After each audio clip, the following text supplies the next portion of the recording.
mbokki internet yi seen mbokk seen xarit Ousmane Ndiaye moo ñëwaat tey di leen présenter benn produit boo xam ni internet yi yàgg nañu koo laaj ñu yàgg ci def ay résultats muy le produit boo xamante ni c'est pour l'impuissance sexuelle ñi nga xam ne dañoo amee azoospermie oligospermie ou bien problème infécondité ñu problème ñu am doom donc seen société Boga Bio indi nañ leen Max Fort produit boo xam ne tout ce qui est impuissance sexuelle ce qu'on appelle le dysfonctionnement érectile yow buy baax na ci moom la ñu ñëwoon rek présenté avec des résultats avérés da koy traité ba mu wér moom la ñu ñëwoon nag tey indil ko bokk internet yi muy sunu 5e produit boo xamante ni ñu ngi koy dugal sur le marché avec des résultats avérés tey la leen indiloon di leen joxaat ak di daje ci beneen numéro ci beneen garab incha allah.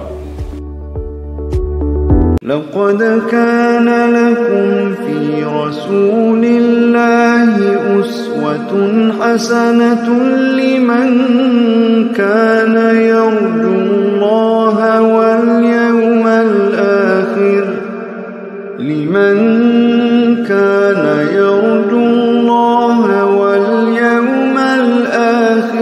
وذكر الله كثيرا. cliquer ci abonné ak ci cloche bu ndaw bi pour vidéo wuñ munti dool nga mën ko njëkk am. bul fàtte cliquer ci abonné ak ci cloche bu ndaw bi pour vidéo wuñ munti dool nga mën ko njëkk am.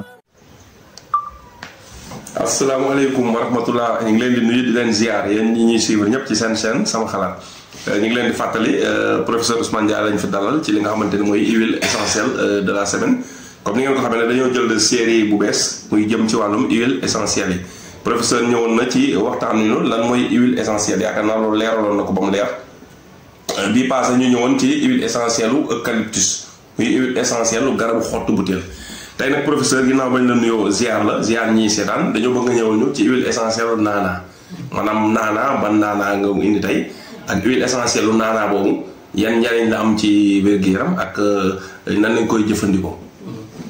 salaamaaleykum wa rahmatullah sëñ Pape maa ngi lay nuyu di la ziare di nuyu sunu mbokku internet yëpp comme ni ñu ko waxee ci huile essentielle yi rek ci la ñu commencé ñëw benn incha allah bu nekk ñu wax la ci liñ ci xam donc huile essentielle eucalyptus moom lañ def bi passé tey ñu ngi dugg ci huile essentielle bu ñuy wax naana muy menthe nag huile essentielle la boo xamante ni moom daanaka ci wàllu cosmétique da cee bàyyi dañ koy utiliser lu bëree bëri côté boobu.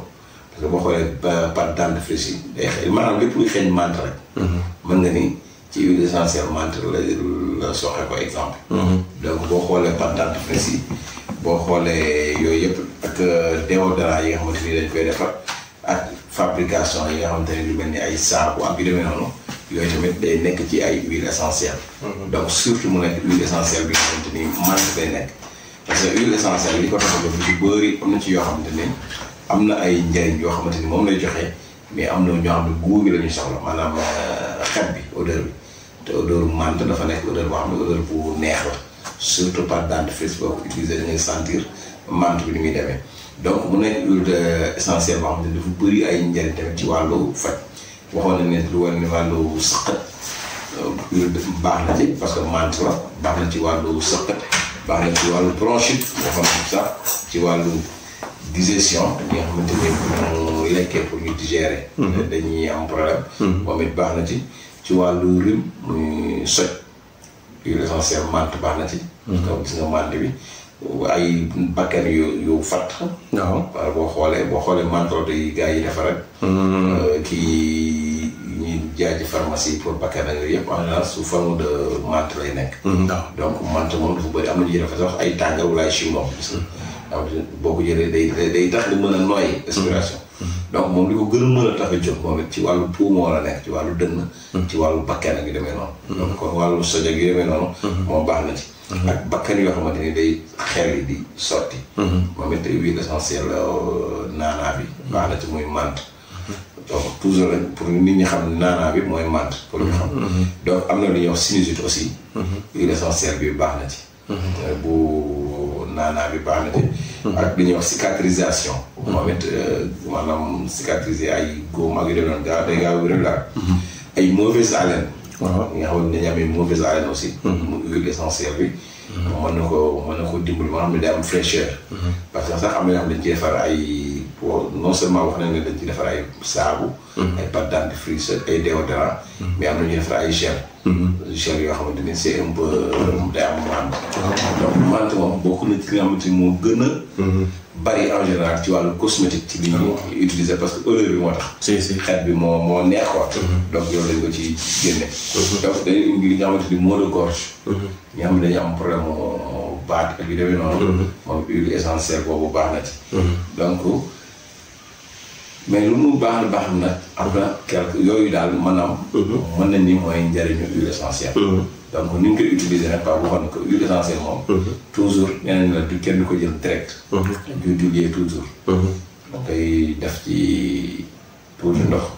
jël ay toq def ci noonu guddi ñaari guddi ñett ainsi de suite.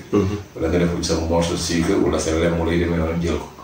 mais c'est interdit nit ki di ko jël direct noonu. d'accord dafa fort c'est concentré. mais tamit li muy baax am na ay contre indication. yoo xamante ni tey jigéen ñi nga xamante ni dafa nekk en état de grossesse. war ko utiliser mooy huile essentielle kii bi. menthe bi. ak jigéen ñi nga xamante ne dañuy amee trouble cardiaque exemple. war ñu koy utiliser problème cardiaque ak yu doon ak yi nga xam ne seen xel fu mu fekk day tey. di am nausée ak yu demee noonu. war ñu koy utiliser. ñi amee estomac aussi. war ñu di ko utiliser maanaam utiliser interne lañ wax di ko jël di ko naan quoi. bu dee externe bi nag garaawul. mooy diwoo raayoo sangoog yooyu amul problème mais di ko jël di ko naan yooyu may wax baaxu ci kenn du ko jël aussi prolongé maanaam prolongé mooy. jël ko continuer. moom it kenn du nga jël ba benn moment nga arrêté. donc jigéen ñi nekk en état de grossesse wax na ne waruñu ko jël. ñi nga xamante ni dañuy nàmpal. waruñu ko jël. ñi nga xamante ni dañu am xale bu amagul 6 ans. 5 ans jëm suuf waru ko jël. ñi am dañoo am problème mu épilepsie. ñi am dañoo am problème mu épilepsie. waaw di daanoo ay kii yooyu waruñu ko jël tamit. ñu daan jël. di jël ak yooyu waaw. waruñu jël huile essentielle menthe. donc yooyu. c'est des contre-indications yoo xam ne daal ñi amee feebar yooyu wala ñi ñëwee daal. suñ ko mënee moytu moo gën. dëgg la loolu la. dëgg la mbir lu mu baax rek. mën na am loo xam ni bu ko àndeek moom day jur safaan. te loolu mën na am ci yaramu nit ki. bu ci amee nit ko war ko jàpp. dëgg la. donc yooyu tamit ñi ko amee feebar yooyu ñu wax. wala ñu amee nekk état yooyu ñu wax. donc nañ koy moytu daal. d'accord huile essentielle nag léegi comme dañ ñu ngi ko fay jaay ci Sénégal moom am na ay boutique yi nga xam dañuy jaay bio. parce que ñoom ñëpp léegi dañuy jaay huile essentielle. koo xam ne fi nga dëkk am ko nag boo waree ci internet di nga gis ñu ko fay jaay fi Sénégal. waaw boo tapee huile essentielle menthe Sénégal wala Dakar nga teg ci Dakar. di nga gis boutique bu koy jaay site internet. soo leen contacter foo munti nekk dañ la ko livré. nga fay livraison. effectivement man xam naa sama ñaari xarit yu koy jaay. sax Mariétou ak Mansour. waaw ñoom daal boutique la ñu yor mais dañ koy jaay. ñoom dañuy jaay huile essentielle. ay temps foofu laa. yow sax nag yaa xam naa waroon nga ko di mën di commercialiser. peut-être boo ko pour comme defar quoi defar moom beneen industrie boppam. waaw dafa compliqué. mais nga koy jaayaat di ko jënd. di ko faciliter ñu koy bëgg. directement doon na gën a yomb si nit ñi buñ la seetaanee nga wax ci. mais en même temps mu nekk tamit disponible na ci. waaw dama koy jaay. waaw mais xam nga mën lépp parfois tamit day. waaw mais secrétaire bi tegal ko fa rek. boo ko jëmale téléphone gars yi di commandé mën nañu lii nga paare lépp affaire yi moom. non li may faral di wax rek loolu ko nekk res benn doon wala ñaar rek. boo defee. liggéey bi dina gën a di nga mën a jox àq. waaw. te di nga. non peut-être pas yow directement quoi. par exemple tey yow boo fekkoon dafay am ko am ni. waaw xam nga mën nga am ay huile essentielle. waaw jox ko secrétaire. mu disponible cabinet ba. waaw léegi numéro bi commercial nga jox ko secrétaire. waaw mën na am yow boo ci waxtaanee tey. comme ki nga xam ne mën na jaaxle fan laa ko mën a jëlee. léegi bu fekkee am nga ko day yomb ci moom. nga ko wooteel fii di nga jot am ko jot moom dina la ko. bu jotee secrétaire bi am les raisons des commerce kooku géré. waaw loo ko mën sama benn paa bu nekkoon États-Unis. waaw mi ngi fii Sénégal. parce que doon nañu waxtaan ci affaire ñëw na fa ñu waxtaan ci affaire saabu yeeg yooyu. def naa moom laa doon expliqué ni la mooy defar maa ngi koy di passage xam naa dañ seetaan. doon na wax ne moom mi ngi doon def sax ay waxtaan yooyu commencé woon ci wàllu huile essentielle. mais daf ko mujjoon arrêté. léegi nag doon na ma sax naan su ma ci bëggee. moom dina mën a importer ak yu demee noonu. à bas prix quoi. ah pourquoi pas. doon na wax yu mel noonu tamit xam naa dinaa ko contacter waat. non pourquoi pas parce que man si sama gis-gis quoi looy nit booy liggéey dara loo xam ne am na relation directe ak sa liggéey. war nga si mën yëngatu. même bu dul yow nga def ko personnellement. mais nga wutu personne interposée wax moo la koy def. waaw c'est vrai parce que man garab yi nga xam ne yëpp nit ñi dañ ma koy laaj. ah jeex na quoi boo ko doon jaay. ci yow lañ koy jënd. man du ma jaay garab. damay faj maanaam garab yi may jaay maa ngi composé mais là comme tey am yoo xam ne laaj moringa. wala ñu laaj dañ ko jaay. waaw wala ñu laaj la uul comme bi ñu defee garab. wala ñu laaj la garab guy ñu ne la nga koy jaay wala surtout dàmbal bi. parce que bi ñu dañ naan lañ koy jaay. parce que maanaam yow mii li ngi leen si wax. yow soo ko doon jaay ci yow la ñu gën a am confiance jëndee ko ci yow que dem jënd ko ci kenn ku koy jaay. waaw am na lu xam waaw parce que xam nañ ni yow di nga leen jaay garab gi ci boppam. waaw mais tamit te di nga respecté conditions yi. est-ce que tey bu doon garab ko waxtaanee rek nga jaay ko finalement doon nekk. jaay ko du garab. jaay ko du garab wala wax xaw ma li ma bëgg a wax di ko comprendre leen. wala est-ce que kon da ngay wax pour nit ñi nga jaay leen. non mais maanaam comme mu nekk vidéo yi nga def pour commerce lay nekk. kese quoi finalement non mais bii dàqul bële. bii dàqul bële. nekkaat commerce. waaw mi ngi mel ni nga ne ma léegi Oustaz Pape Hann léegi moom conférence yi muy def ko kon bu yàggee bu dee fu mu def conférence ñu foo ko fay ko deful ko est-ce que du ko xaalis bi tax muy conférence ah non non xaalis bi si la mais day conférence rek ko war Oustaz yi gën est-ce que fay salaire bi ñu leen fay ak ñi leen di sopp di leen woo di leen may xaalis moo tax ñuy waaraate mais dañ koy war a def parce que loolu tam après bu ñaa bu ci ñëw la quoi. dama jàppoon ni objectif vidéo yi non li taxoon vidéo yi jóg. jàngale la c'est-à-dire am na koo xam ne waxtaan na garab boo xam ne jege na ko mu ngi ci këram. wala mi ngi ci buntu këram.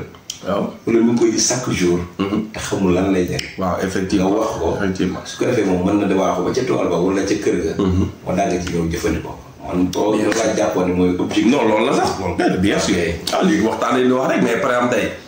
loolu mooy objectif bi mais li ma la bëgg a xamal mooy maanaam comme ni nga ko xaw a jàppe luy mel nii dafa loolu laa la bëgg a wax ni non non lii dàqul lee comprendre nga lii dàqul lee maanaam da nga koy bañati rek parce que nga ne man daal loolu bëgguma ko def parce que boole wala au temps ko def ko wala nag moom loolu bien sûr mais comme nga bëgg koo def mel ni boo koy def rek kon lii la déedéet dàqul la nit am nga droit bi jàng ko déjà rek yaa vidéo bi yaa ngi ci garab gi wax nga nit ñi lépp li muy jëriñ yow par exemple tey nga def vidéo ci garab guy nga ne nit ki garab guy xob bi dina jëriñ nii xas bi dina jëriñ nanga bi dina jëriñ nit ki ci digg village bi mu dëkk garab guy mën na fa léegi te mosu koo xam na ko après mu préfère yow moom bàyyi fa guy googu nag ñëw si yow pour jënd guy boo ko jaayee guy yow dafa yow li nga def sur normal la ki nga xam nag par exemple tey ki dëkk président sa mën na am guy parce que président daa mel benn biir gis naa benn guy daa mel am na guy ko fa ne daa mel kooku mën na ko mais ki dëkk xam ne amul benn garab guy amul benn possibilité day obligé dem ci marché bi di jëndi xobu guy wala dara kooku moom yow soo ko doon jaay moom xelam ci lay gën a dale pour jënd ko ci yow foofu laay waxee quoi waaw du question nag après yow nga bëgg rek li ngay wax yëpp nga jaay ko noonu mais même soo ko doon def tamit lu baax la voilà parce que am na ñoo xam dañuy xam ni kon li ñuy jënd moom lay doon wala condition yi yow comme xam nga ko boo ba lii leen ci wax yëpp dégg nañ ko yow di nga respecté condition yi kon boo ko doon jaay tamit yow mooy nit ñi si yow la ñuy préféré jënd ko parce que dinañ am qualité voilà loolu la foofu la affaire nekk nag man soo waxtaanee si ngeer ba pare man ma yow nga doon jaay ngeer ma sàmba di jaay ngeer man si yow laay jëndee ngeer bi parce que damay xam ne yow xam nga ngeer ba pare respecté nga ni ñu koy udee respecté nga ni ñu koy traité respecté ni ñu koy dencee ma sàmba nag wóoru waaw gis nga idée waaw foofu la voilà léegi nag boo bëggee def dara si àdduna di xalaat est-ce que su ma ko defee nit ñi duñu wax nangam loolu day bloqué moom nit ñi après interprétation ak am nañ liberté ku nekk xalaat la ne xam li ci am solo yow miy def yéene ak lu rafet na nekk sa xol bi ngay def mais après nit ñi interprétation bi ñu ci am libre nañ pour am ko jëkk quoi chacun a sa manière d'interpréter voilà si mooy imaginer seen interprétation doo dem defal lu baax rek voilà léegi nag bu dee nag yow sa temps may la ko wala lu loo bëgg a def loolu moom libre à ce que nga def ko mais boo ko bëggee def bu ci xalaat ay yenn yooyu kii yooyu quoi def ko rek parce que pour dimbali nit ñi te boobaa doo jël lu ñuy jaay 200 nga koy jaay 500 200 dañ koy jaay nga koy jaay waaw loolu kon dimbali la waaw loolu la rek voilà léegi nag yaa xool su fekkee am nga possibilité def ko nga koy def soo amul possibilité def ko la waaw mën na nekk sax yokk emploi la mën nga ubbi sax même bu dul ci clinique bi sax mën nga ubbi benn boutique boo xam ne waaw pharmacie bio waaw kenn nekk fa voilà nga xam tey lépp loo ñuy soxla du bio mën am na ko fa nekk voilà jeex na su doon nag da ngay wax nit ñi laa leen xobu mante baax na dina faj nangam xobu mante dina faj nangam xobu mante dina faj ba vidéo bi di jeex nga ne waa xobu mante nag léegi ku ko solo ak xam léegi nan lañ koy jëlee dem leen fee xam nga loolu kon commerce kese mais wax nga leen xobu mante day faj nangam wax leen nan lañ koy jëlee nan lañ koy dosé kaas bi nga koy jël nan nga koy jëlee heure yi nga koy jël da nga koy infuser da nga koy kon wax nga leen lépp après boo yoree xob mante di jaay loolu amul benn relation vidéo bi nga parce que partagé nga lépp nga boo si dara voilà loolu laa bëggoon nga jàppe ko noonu non vidéo yi moom baax def impact parce que faju nañ ci ba wér wax dëgg yàlla vidéo yi moom ku koy seetaan te sax ngay wax sa aqulaay taala di nga xam ne vidéo yi moom dimbali moo tax a jóg xaw ma nag koo xam ne bëggul nit ñi dem defal nit di seetaan du bëgg a dégg mais kuy seetaan vidéo yi ngay def maanaam dina xam ni lii ngay def nii maanaam wax nga ci pour nit ki xam dëggam daal parce que wax nga ko mbir mi wax nga ko ni ñu koy defee ni ñu koy utee ni ñu koy jëriñoo bàyyi maanaam bàyyi wax si dara nga boobu si daal comprendre nga léegi nag loolu nag dàqul après nga yor sa benn pharmacie boo xam ne pharmacie bio la da ngay jaay yooyu yëpp di ko fa teg fa kenn benn ba au moins nga créé emploi sax loola jeex na ko ngay xool benn nit boo xam da doon semé nga tàggat ko ci yëpp ba mu xàmmee ko nga teg ko fa di defar garab yi def di moom mu koy gérer nga créé au moins benn emploi foofu loolu c'est bien voilà bu yàggee boutique boobu day influencer beneen jaaykatu ren mu ne gars yi ma fiy romb kat di dem ci boutique Ousmane Ndiaye parce que boutique bi dafa rafet waaw moom ko def aluminium garab yi mu def leen ci ay sachet moom it day lay jéem a toppandoo pour di jaay bu ko defee mu nekk seen quoi nit ñi di toppandoo lu rafet di toppandoo lu rafet ba mujj affaire bi day jekk day mujj médecine day mujj waaw gisoo place cosmétique yi ni ñuy concurrencer def aluminium ak def ay miroir def mu rafet ñiy jaay téléphone boo duggee seen place nga day rafet ba dee parce que dañuy concurrence loolu parce que place bu rafetul nit ñi duñ fa sawar a jënd yéen ñiy jaay ren tamit foo am ñu commencé loolu te place yu rafet bio ñeneen ñi tam di ko copier loolu c'est très important parce que nit ñi dañoo bëgg wujjee wala boo defee lu rafet lañ koy def Sénégal bëgg na lu baax sax bëgg na lu baax bëgg na lu rafet mais commencé mooy problème ñu xam waaw dinañ ko commencé ko waaw yow boo commencé dina am ñu la toppandoo boo commencé surtout place bi nga koy filmé xam nga boo commencé kenn gisu ko du gaaw mais boo commencé ngay filmé ci place bi muy dugg ci internet léegi ñuy def comme yow def affaire yi mu rafet comme noonu waaw parce que moom sama gars yi moom maa leen di proposer waaw parce que loolu moom liggéey naa ci liggéey bu am solo comme am bi emballage léegi sax boo xoolee mi ngi avancé parce que dañu fi mos a invité université mais gis nga bi may emballé ba teg am na ñu bëri ñu dendoon ak moom la ñoom jot naa sax parce que ay poto Nescafé la ñuy jël def ci seen suba Nescafé yooyu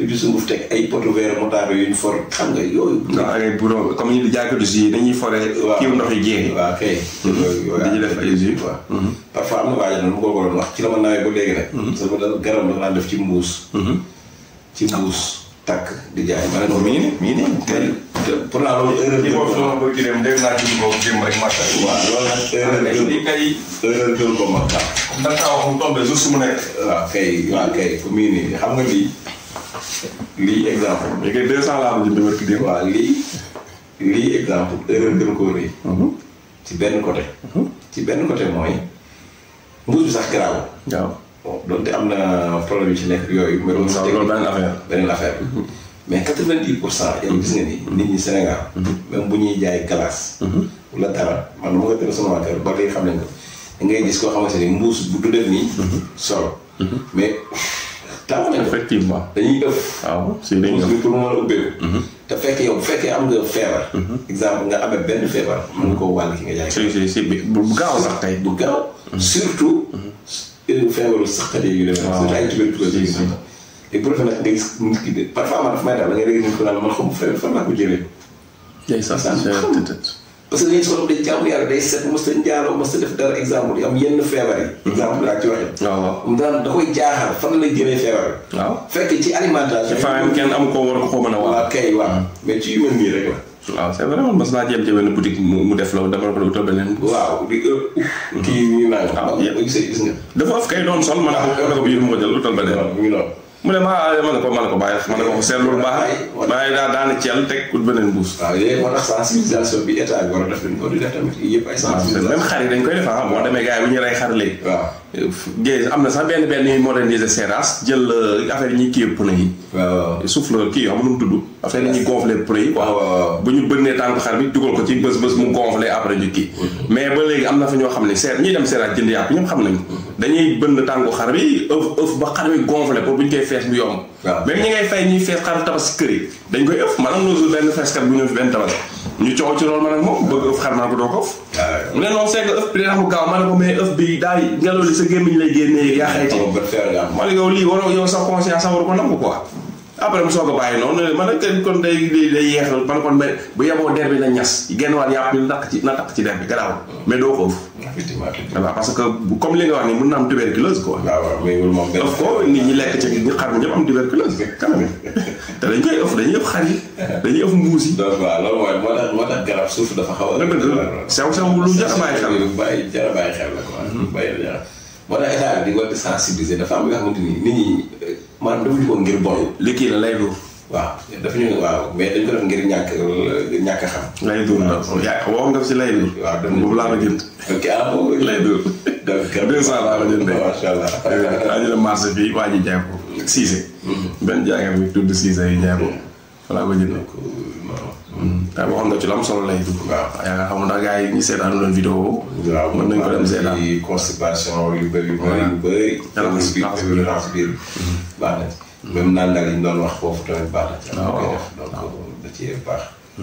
baax na ci yu bëri de. même xale yi am saa nag yu demee noonu. wax dëgg nañ ci vidéo daal lay. waaw donc ku ci bëgg am nga dem seetaan. nga seetaan bi lay dugg maa ngi noonu. pour wax ne li ñuy wax fii du théorie rek. waaw dañ koy pratique. non dañuy pratiquer pas li ñuy wax ne théorie. vidéo moom li mu ci gën a neex mooy ñi ci faju dafa bari tamit xaw ma leen sax am na xam ne dañuy toog rek woo la message envoyé la sant yi ci yàlla. dëgg la loolu nag leen sant yàlla. macha allah donc bu fekkoon ne ñaari ci wér la ñett sax jar na parce que man dama xam ne ay téeméeri wér nañ ci.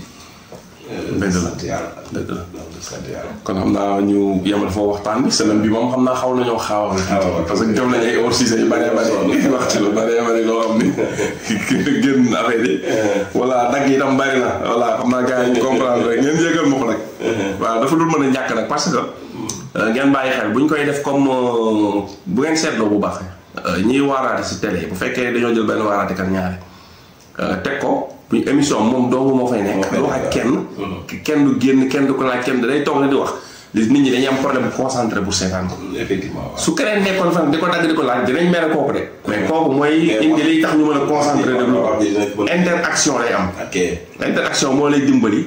pour nga seetaan vidéo ba mu jeex. soo amul interaction loolu mais nag ñi xam ne ñi jàngul affaire kii duñ ko xam quoi. ñi deful pédagogie. voilà da ciy am solo. sinon rek day monotone. bu yàggee da ngay boo changé wul mbir ma da ngay jayoo. baa nga changé dem ci leneen. parce que nit ki kase di wax di wax bu yàggee loolu du am sens. waaw loolu moo tax pédagogie Pape moo bañ a guddal sax dafa am loo xam ne c'est la pédagogie moo tax xam-xam bi nga am nga mën koo sol nit ki. te du sot di nga gis koo xam ne moo ñu ëpp xam-xam fépp. du yoon mais tey bu toogoon di wax. du ko nit ki du ko mën a jariñoo. du muy wax du mën a jariñoo amul pédagogie maanaam jël xam-xam bi saxal ko ci doomu aadama. ma jox la ñaari kii. exemple.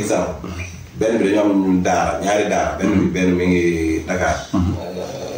rajo municipal de Dakar. projet bi mooy daara Fektar. su ma fay def cours am na ñoo xam ne dañ naan ma kii xanaa enseignant yi war na dama ba bii doo commencé. parce que dañuy xam. beneen bi mooy daara kër sëñ Babacar Mbaye kër Mbaye Fall su ma fay jàngale tamit noonu la. mais man li tax sama jàngale di neex ne loolu su ma xasee di traité benn sujet. dama ne comme ni nga amee di ngay jàngalee élève bi. parce que man boo paree ci sujet boobu. ni nga ko xamee ki nga ko jàngal noonu la ko war a xamee. waroo ko ci nëpp dara bi. comprendre parce que booy jàngal rek waroo ko nëpp dara da nga ko ni nga ko jàngalee. parce que booy préparer fiche la lay wax à la fin de la leçon à l'issue de la leçon l'élève doit être capable de.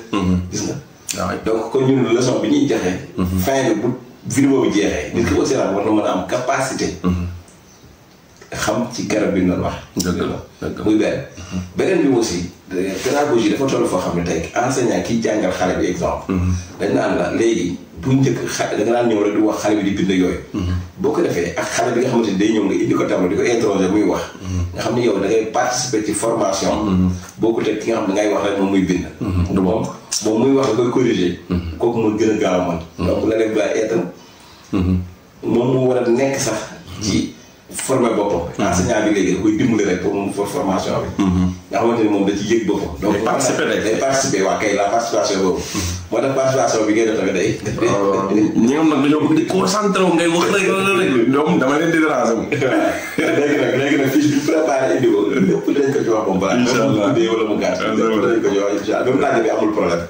dinañ ci wax liñ bëgg a wax lépp incha allah. ñu comprendre ko doon rek maanaam benn waaye bu xamul dara ci li professeur wax moo toog fii di laaj professeur. il faut ma koy dagg pour mu may leeral. waaw kay jeex na li ngay laaj yàgg naa junni nit. waaw sama ay morom yu bari ñu ngi seetaan. ñi nga xam ne xaw nañoo neex xel comprendre booy dagg ñoom dañuy jéppi. parce que ñoom dañoo intelligent quoi voilà mais man intelligent wu ma il faut mettre nag professeur muy leeral. kii xam nga lu ma dara. macha allah comme professeur ñu ngi lay remercier. merci di la bàyyi nga tàggatoo ba semaine prochaine. waaw ñu ngi nuyu ñëpp di ziar ñëpp di leen baal àq ba semaine prochaine nag xam naa Pape dinaa absenté. incha allah suñuy jàng yi. samedi la incha allah. waaw loolu du problème. dañuy bàyyi ba beneen semaine bëri boobu xam naa. dina am yeneen vidéo yu ñu daggaan may ko gars yi kon semaine boobu. incha allah waaw partie yoo defoon ci yeneen vidéo. waaw ñu dagg ko mayaat ko gars yi mu nekk ñu fàttali. incha allah jërëjëf. kon ñu ngi lay remercier disponibilité bi. di la ñaanal wér ak wérle. ak fan bu gudd. amiin voilà ak tam xaalis bari ci biir poos yi. ndax ngay mën a toog fii di partager gars yi xam-xam. macha allah jërëjëf merci. لقد كان لكم في رسول الله أسوة حسنة لمن كان يرجو